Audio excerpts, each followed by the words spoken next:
मी निसर्गधन कोकण या चॅनलमध्ये आपलं सहर्ष स्वागत करत आहेत। हे आहे माझ्या गावचं छोटासा वहाळ किंवा त्याला पर्या म्हणतात आमच्या ह्याच्यामध्ये।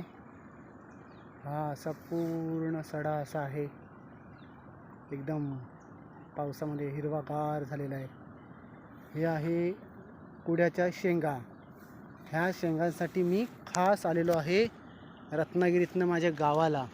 तर फायनली मला मिळालेले आहेत, ते मी 2 काढत आहे आणि अजून बघतो। हे बघा, ह्याला म्हणतात कुड्याच्या शेंगा।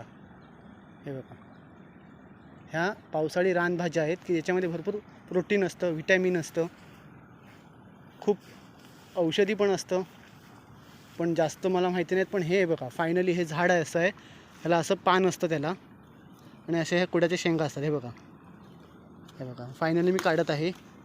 हे बघा, खूप मला बरं वाटलं की मला शेंगा फायनली मिळाल्या। 4 का नाही, 5 का नाही, पण ते मला मिळाल्या, ह्याचं मला समाधान वाटतं। आणि ह्याच्यासाठी मी खास आलेलो आहे। हा इथे बाजूला छोटासा वहाळ आहे आणि आमच्यामध्ये पर्या पण म्हणतात। हे बघा, ह्या कवळ्या कवळ्या खूप चांगल्या असतात कुड्याच्या शेंगा। हे बघा, खूप खूप बरं वाटलं मला। ह्या फक्त पावसाळ्यामध्येच येतात, पावसाळ्यामध्ये ह्यांचा उपयोग असतो, नंतर पावसाळ्यानंतर नाही मिळत ह्या। थँक्यू, खूप खूप धन्यवाद।